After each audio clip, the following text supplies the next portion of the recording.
What's going on, guys? Welcome back to another episode of Nutrition Talks with me, Tyson the Trainer. Now, today I want to talk to you about maintenance and is it a goal worthy of pursuing? It's actually funny because I had someone on the phone who was coming on board with coaching for maintenance the other day, and she was asking me, she's like, hey, I know this sounds like a stupid question, but is maintenance worth getting coaching for? And I was like, oh, what do you mean? And she's like, oh, well, I told my partner that I'm going to be coaching because I want to learn how to, maintain my lifestyle and be able to stay with where I am now after the dieting phase because I haven't really been able to stick to it before when I've tried to diet. And I was just wondering, is this worth getting coaching for? And my question to her was, do you struggle with trying to maintain with where you're at? And she goes, yes, it's always been a struggle. And I was like, okay. And then I said, is the weight you're currently at, give it 2 to 3 kilos leeway, is this where you'd like to ideally sit for the rest of your life? Not obviously 60 years plus, but like for at least the next 5 to 10 years, are you happy at this weight, or at least 2 to 5 years?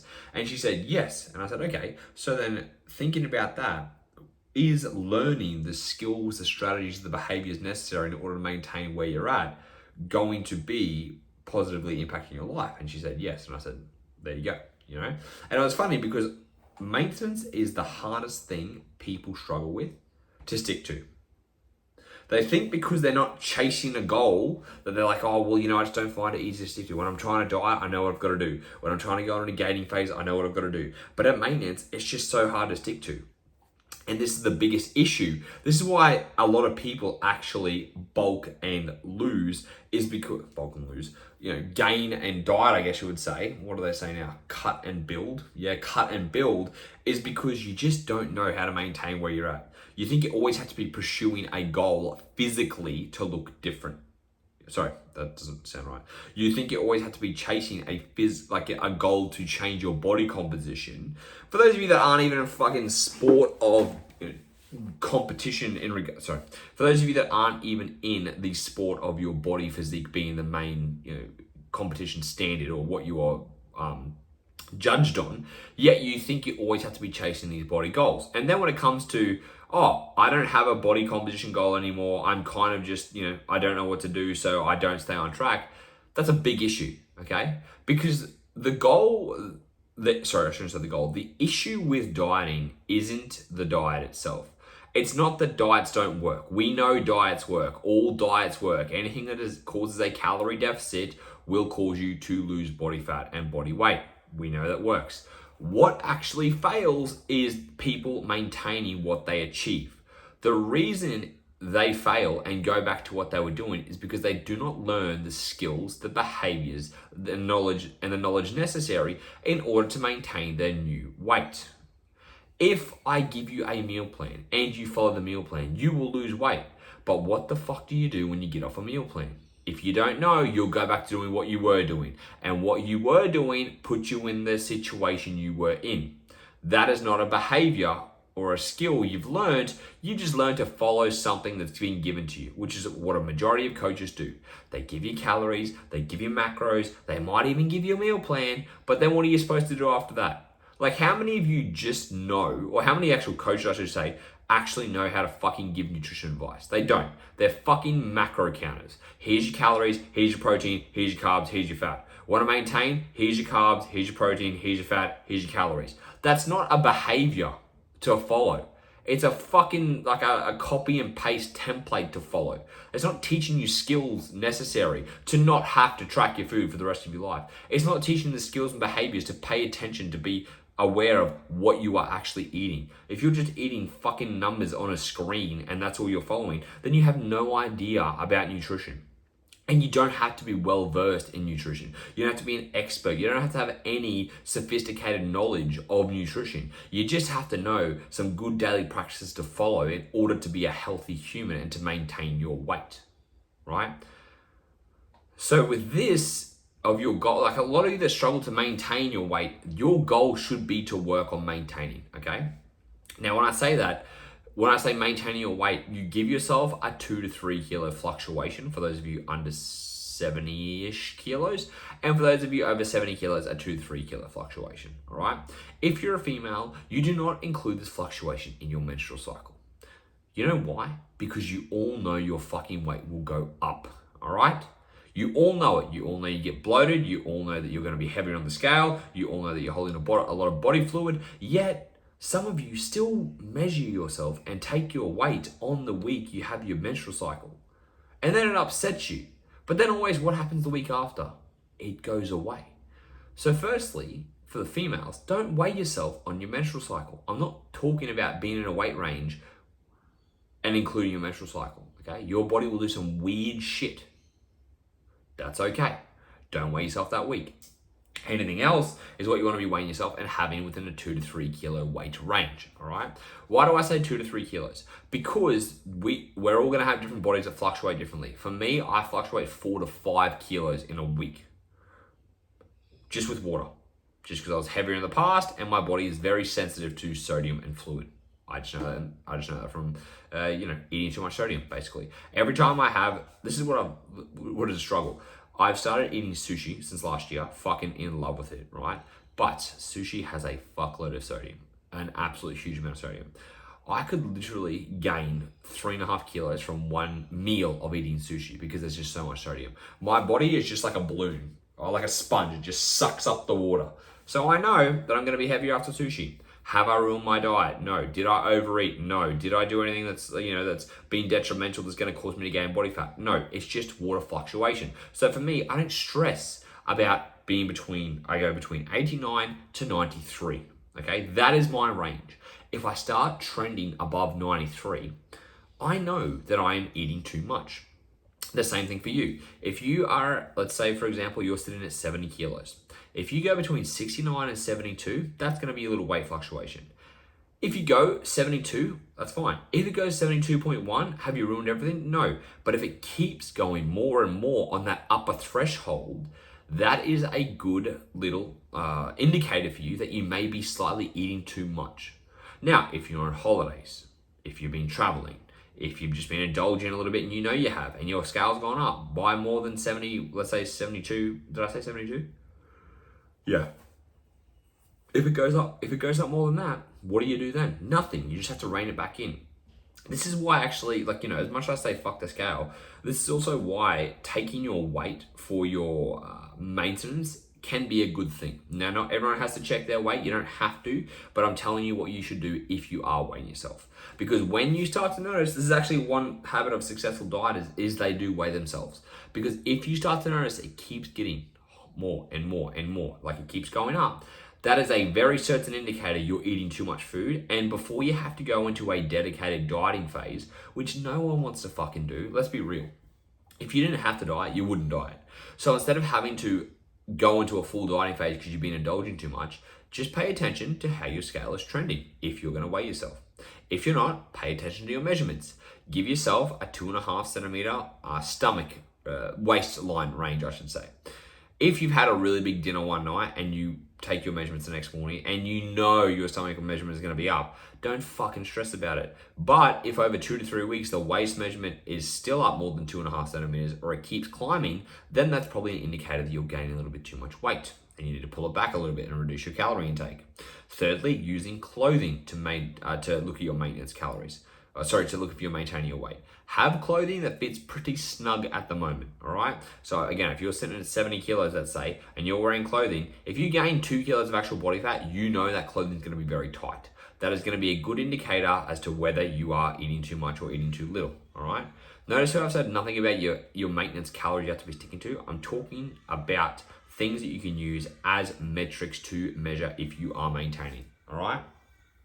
So now I'm saying that, you're like, oh, well, what goals do I focus on? What should I be doing if I'm just at maintenance? If I haven't got a weight goal, if I haven't got a physique goal?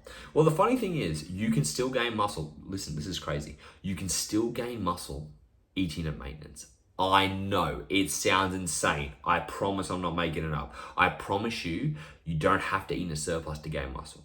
Does that mean that you're going to visually notice muscle gain over a month or two? No, it's going to take you 6 to 12 months to change your body composition and to what we call recomp, okay?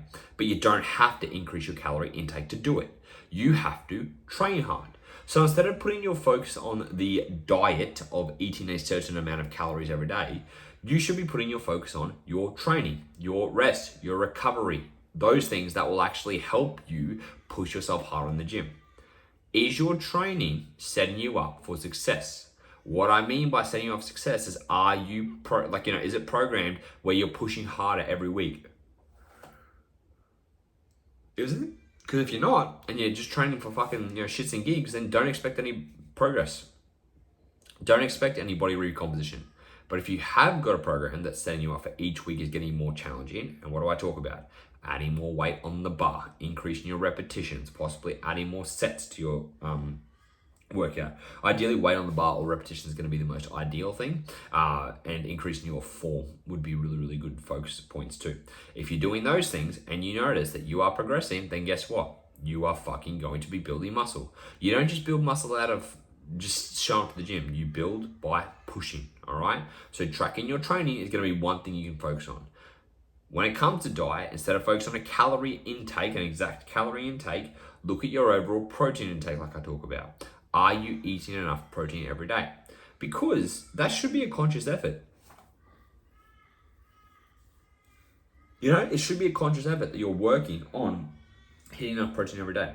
If you don't get enough protein one day, that's okay. But if you're consistently under, that's when it's going to become an issue. So for you, using these behaviors and methods of eating plenty of protein, training hard, still taking some type of metric to track your progress to see if you're maintaining, these are things you can be aiming for. Other behaviors you want to make sure you're including is, are you eating enough fiber, which means are you eating 3 to 5 servings of veggies a day? Are you eating 1 to 3 servings of fruit a day? All right. Are you evenly spreading out your meals throughout the day? Are you eating regularly 1 to 4 times a day. That's incorrect. 3 to 4 times a day.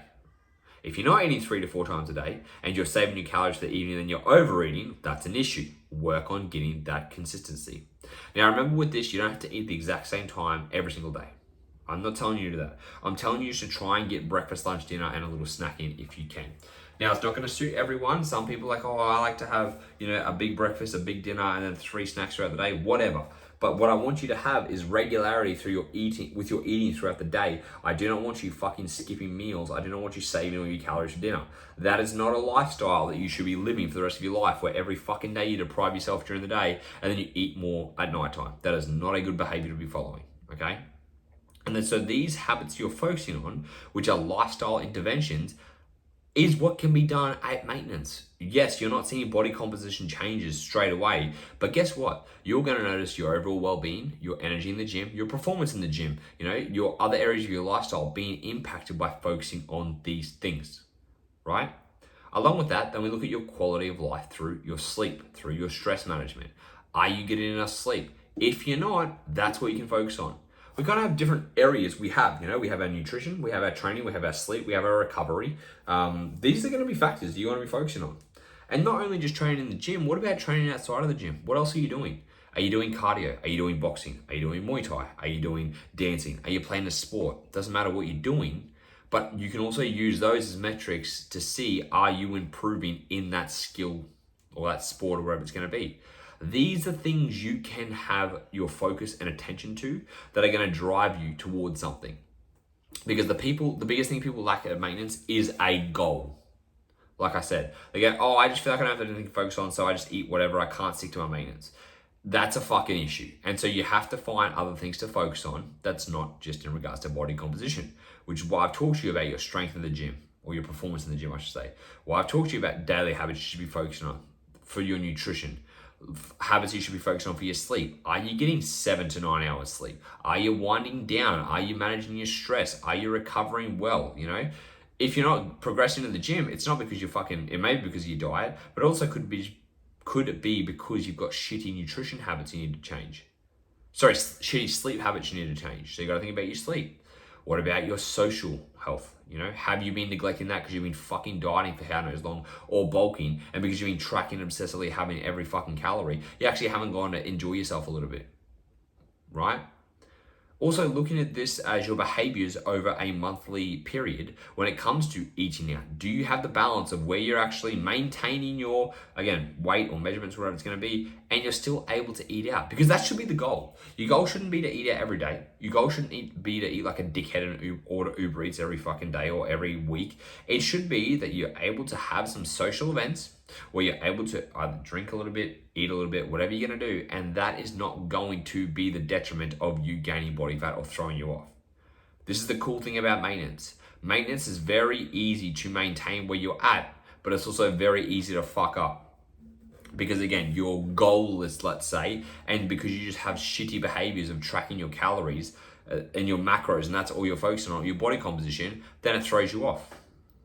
Another thing you should be trying to pursue is moving away from calorie tracking. Successful people who have maintained their weight loss don't all calorie track. They're not all calorie trackers, okay? They're not all measuring their macros every fucking day. That is the neurotic people that do that. You don't have to. It serves a tool, but when you're not dieting, you shouldn't be looking to try and do that actually. Like, what are you gonna do? Live off a fucking app for the rest of your life? Oh no, I can't have this today, so I can't track that. Like, Jesus Christ, have some fucking freedom. Learn to move away from tracking. Learn that, like, that is gonna be a big skill for you to learn. How to eat without tracking. And it's going to be hard for a lot of you because all you're used to is hitting X amount of protein, carbs, fats. All you're used to is hitting X amount of calories, you know? What about like your hunger? Have you paid attention to your hunger? Do you have good food hygiene? You know, all these things that you can focus on that will improve your overall health, well-being should and can be done in maintenance, all right? Once you've lost the body fat necessary, you don't have to keep going through this gaining and bulking phases just because these fucking influencers and these bodybuilders have to. Majority of you should be able to maintain with where you're at, work hard at training, work on it changing your other health parameters. So like I said, you know, looking at other health focuses and using those as your guides. If you're focusing your attention on them and they are your goals, I guarantee you'll still be able to maintain your weight. It's when you don't know how to do any of that stuff and instead you're kind of just like, well, I'm maintaining, I don't know what to do. What should I be doing? You know, what do I do? And then people are like, oh, well, I need to get back into a deficit. Oh, I overate too much, I need to get back into a deficit. You eat too much at maintenance for 2 weeks, you think you've undone it all. Oh, I need to go back into a deficit to pull it off. Like, you're gonna be spending the rest of your fucking life trying to go back and forth through maintenance, deficit, gain phase, maintenance, deficit, gain phase, when you don't need to be doing that at all. That's why I'm trying to encourage you to rethink about that, to change what you're doing, all right? Because maintenance is a very good goal you should be aiming for, and you should be aiming to maintain quite a consistent weight range. That way it also gives you the flexibility to be able to enjoy yourself that's not gonna throw you off track, all right? Your goal at maintenance should be multiple goals that are not just body comp related. So I hope that makes sense. I hope it gives you guys a little bit more of an insight about what you should be focusing on. If anyone has any questions, as always, you can shoot me a DM on Instagram at tysonthetrainerr with 2 R's. But until next time, my friends, I will speak to you then.